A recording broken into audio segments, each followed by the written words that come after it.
Anshad S കഥ എഴുതി, Nikhil K Menon, Shaji Marad എന്നിവർ തിരക്കഥയും സംഭാഷണവും നിർവഹിച്ച് എം പത്മകുമാർ ഡയറക്റ്റ് ചെയ്ത് വന്ന സിനിമയാണ് ഉയിർ. നായകൻ റോഷൻ മാത്യു. ഇത് ഒരു ഇൻവെസ്റ്റിഗേഷൻ ത്രില്ലറായിട്ടാണ് പടം തുടങ്ങുന്നത്. ഈ സിനിമയുടെ നായകൻ റോഷൻ മാത്യു.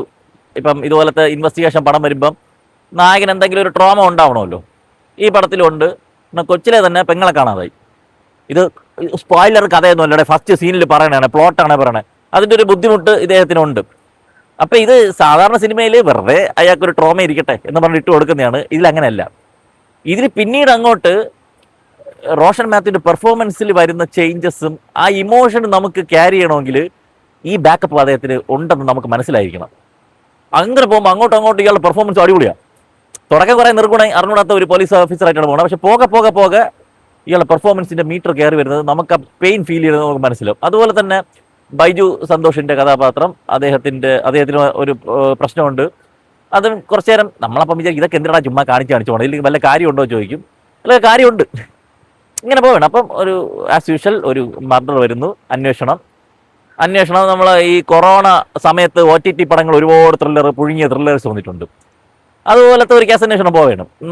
തെളിവൊക്കെ ഫ്രണ്ടിൽ വന്ന് വീഴുന്നു, കൊലപാതകം നിന്നാണ് എന്നെ പിടിച്ചോടാ എന്ന് പറഞ്ഞ് ഫ്രണ്ടിൽ വന്ന് നിന്ന് കൊടുക്കുന്ന പോലത്തെ.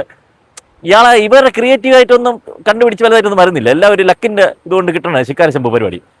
ഇങ്ങനെ അങ്ങ് പോകണം. അത് നല്ല സ്ലോ പേസിലാണ് പടം പോണത്. പോകുന്ന സമയത്ത് ഒരു മെയിൻ പ്രശ്നം സ്പൂൺ ഫീഡിങ് എന്ന് പറഞ്ഞു കഴിഞ്ഞാൽ പറച്ചിലല്ല സ്പൂൺ ഫീഡിങ്, ഇത് കാണിച്ചുകൊണ്ടിരിക്കുകയാണ്. ഒരു സാധനം നമ്മൾ കണ്ടു, ഒരു പെർസ്പെക്റ്റീവ്, അതിനെ വേറെ പെർസ്പെക്റ്റീവിൽ നറേറ്റ് ചെയ്യണ സമയത്ത് വീണ്ടും അത് മൊത്തം എടുത്ത് കാണിക്കണമെന്നില്ല. നമുക്ക് ജസ്റ്റ് ഒരു അതിൻ്റെ സീൻ ബൈ സീൻ ജസ്റ്റ് ഒന്ന് കാണിച്ചു പോയാലോ പറഞ്ഞാലോ മതി, നമുക്ക് കിട്ടും.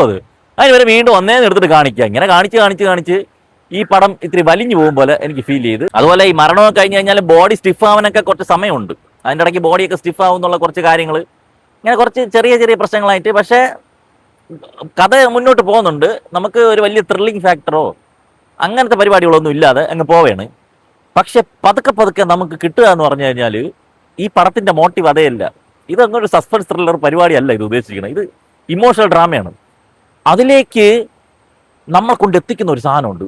അത് കഴിഞ്ഞിട്ട് ഇതിൻ്റെ 6ാം ഭാഗം ഫൈനൽ ആക്ട് കരഞ്ഞ് പൊടിക്കോടെ അത് എടുത്തു വെച്ചിരിക്കണം. അവിടെ ഒരു പെയിൻ നമുക്ക് ഫീൽ ചെയ്യും. അതെന്താണെന്ന് ഞാൻ പറയുന്നില്ല. നമുക്ക് നമ്മുടെ ഫാമിലിയിൽ കുറേ മുഖങ്ങൾ വന്നു പോകും. അവിടുത്തെ കുറച്ച് ആൾക്കാരുടെ സ്ഥാനത്ത് നമുക്ക് അത് നമുക്ക് സങ്കല്പിച്ച് നോക്കും. നമ്മുടെ ഒരു നിസ്സഹായാവസ്ഥ കൂടി അതിൽ കൂടി കലർന്നു വരും. അതിൽ മുംബൈയിലെ ഒരു പോലീസ് ഓഫീസർ പറയുന്നുണ്ട്, ഇവിടെ ഒരുപാട് പ്രശ്നങ്ങളുണ്ട്, സൊസൈറ്റിയിൽ ഒരുപാട് കോക്രോച്ച് ജനതാ പാർട്ടി എന്നല്ല, കോക്രോച്ചുകളുണ്ട്. നമുക്ക് ഒരു ദിവസം കൊണ്ടോ നമ്മൾ ഒരാൾ വിചാരിച്ചാലോ പെട്ടെന്ന് മാറ്റാൻ പറ്റില്ല. നമുക്ക് സിസ്റ്റത്തിനകത്ത് കയറി പതുക്കെ അതിനൊരു മാറ്റം ഉണ്ടാവുള്ളൂ. പക്ഷെ അതുവരെ നമ്മൾ കണ്ണടച്ചു വെച്ച് ചെവി അടച്ചു വെച്ച് ഇങ്ങനെ ഇരിക്കേണ്ടി വരും എന്നുള്ള ആ ഒരു അവസ്ഥ അത് നമുക്ക് ഫീൽ ചെയ്യോടെ. ഇത് കണ്ണ് നിറയും, നമ്മൾ കരയെന്ന് പറഞ്ഞു കഴിഞ്ഞാൽ ഞാൻ കരഞ്ഞ് പണ്ട് ആകാശദൂത് കൊണ്ട് കരഞ്ഞില്ലേ, അതുപോലത്തെ ഒരു സാധനമുണ്ട്. ആ സമയത്ത് ഇദ്ദേഹം ഡയറക്റ്റ് ചെയ്ത് വെച്ചിരിക്കണത് എന്ന് പറഞ്ഞാൽ നമ്മൾ മുമ്പ് ഒരു സിനിമയിൽ കണ്ടിട്ടില്ലാത്തൊരു സാധനമല്ല അത്. സിമിലർ സാധനങ്ങൾ നമ്മൾ കണ്ടിട്ടുണ്ട് കൈൻഡ് ഓഫ്. പക്ഷേ ഇത് കണ്ടാൽ ഫീൽ ആവും. മണികണ്ഠ അയ്യപ്പ ആ സമയത്ത് കൊടുത്തിരിക്കുന്ന സ്കോർ ത്രൂ ഔട്ട് ഇദ്ദേഹം സീൻ ബൈ സീൻ നോക്കിയാണ് സ്കോർ ചെയ്തിരിക്കുന്നത്. ഗംഭീര വർക്കാണ്. ക്ലൈമാക്സ് സമയത്ത് ഇയാൾ എലിവേറ്റ് ചെയ്ത് ആ ഇമോഷണൽ സാധനം ഇങ്ങോട്ട് അടിച്ചേൽപ്പിച്ചത്. ക്ലൈമാക്സ് കണ്ട് കഴിയുമ്പോൾ നമുക്ക് അതുവരെ കണ്ട നെഗറ്റീവോ അവർ സ്ലോനെസ്സോ ഈ സ്പൂൺ ഫീഡിങ്ങോ ഒന്നും ഒരു വിഷയമല്ല, ഒന്നും നെഗറ്റീവ് അല്ലാത്ത പോലെ നമുക്ക് തോന്നും. നമ്മൾ ആ ഒരു സാധനം അവിടെ കിട്ടും. കുറച്ചു നേരം സ്റ്റക്കായിട്ട് ഇരുന്നിട്ട് തിയേറ്റർ വിടുകയുള്ളൂ. അങ്ങനത്തെ ഒരു സിനിമ. അതുകൊണ്ട് തന്നെ ഇത് തിയേറ്ററിൽ പോയി കണ്ടാലേ കിട്ടുവോളെ. ഇത് OTT വരുമ്പോൾ നിങ്ങൾക്ക് അടിച്ച് കളയാൻ തോന്നും. അത്യാവശ്യം ലെങ്ത് ഉണ്ട്, കുറേ കട്ട് ചെയ്ത് കളയായിരുന്നു. ലെങ്ത് ഫീൽ ചെയ്യുന്നതുകൊണ്ട് നമ്മൾ അടിച്ചടിച്ച് കളയുമ്പോഴേക്കും ആ ഇമോഷൻ കറക്റ്റായിട്ട് കിട്ടത്തില്ല. ഇത് ആ ഫ്ലോയിൽ വന്ന് ഇങ്ങനെ കയറി ലാസ്റ്റ് കിട്ടുമ്പോഴാണ് അതിൻ്റെ ഒരു സാധനം കിട്ടുന്നത്. അതാണ് ഈ സിനിമയെക്കുറിച്ച് എനിക്ക് പറയാനുള്ളത്.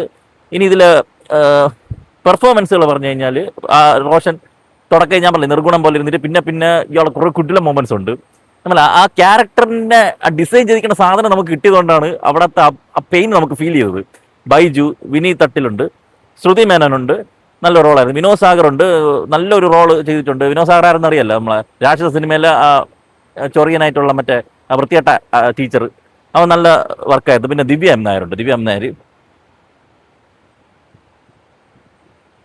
ജോയേട്ടാ, പിന്നെ ആരോടെ അതുല്യ ചന്ദ്ര ഒരു റോൾ ചെയ്തിട്ടുണ്ട്. DS സീറയിലൊക്കെ ഉള്ള ശ്രീകാന്ത് മുരളി, ഷാജു ശ്രീധർ ഇവരൊക്കെയാണ് പിന്നെ അഭിനയിച്ചിരിക്കുന്നത്. ടെക്നിക്കൽ വൈസ് നല്ല മ്യൂസിക്കാണ്. ഇടയ്ക്ക് ചിത്ര ചേച്ചി പാടിയ ഒരു ഐറ്റം ഡാൻസ് ഒക്കെ ഉണ്ട് ഈ പടത്തിൽ. പിന്നെ ചിത്ര ചേച്ചി വേറൊരു ട്രാക്ക് ഉണ്ട്, അത് ഗംഭീരമായിരുന്നു. പിന്നെ അജയ് ഡേവിഡ് കാച്ചപ്പള്ളിയുടെ സിനിമോട്ടോഗ്രാഫി നല്ല വർക്കാണ്. പക്ഷേ നൈറ്റ് ഷോട്ട് വരുമ്പോൾ ഇപ്പോഴും ചന്ദ്രനെ ഉജാലയിൽ മുക്കി വെച്ചിരിക്കുകയാണെന്ന് തോന്നുന്നു. രഞ്ജൻ അബ്രാമാണ് എഡിറ്റിംഗ്, നല്ല വർക്ക്. ഇതൊക്കെയാണ് ഈ സിനിമയെക്കുറിച്ച് പറയാനുള്ളത്. പോയി കാണുക. ലാസ്റ്റത്തെ അവസാനത്തെ ഒരു സാധനത്തിന് നമുക്ക് ഈ പടം കാണാനുണ്ട്. ആമസോൺ, ഫ്ലിപ്കാർട്ട്, അജിയോ, മിന്ത്ര മുതലായ ഓൺലൈൻ ഷോപ്പിംഗ് സൈറ്റുകളിലൊക്കെ കുറേ ഓഫർ ഡെയിലി വരുന്നുണ്ട്. അപ്പോൾ നിങ്ങൾ അറിയാതെ പോകുന്ന അത്തരം ഓഫറുകളൊക്കെ നമ്മുടെ വാട്സാപ്പ് ചാനലിൽ റെഗുലർലി അപ്ഡേറ്റ് ചെയ്യാറുണ്ട്. അപ്പോൾ താല്പര്യമുള്ളവർ നമ്മളെ വാട്സാപ്പ് ചാനൽ ഒന്ന് ഫോളോ ചെയ്തോളി. ലിങ്ക് ഫസ്റ്റ് കമന്റിൽ പിൻ ചെയ്ത് വെച്ചിട്ടുണ്ട്. എന്തരാ വരട്ടെ.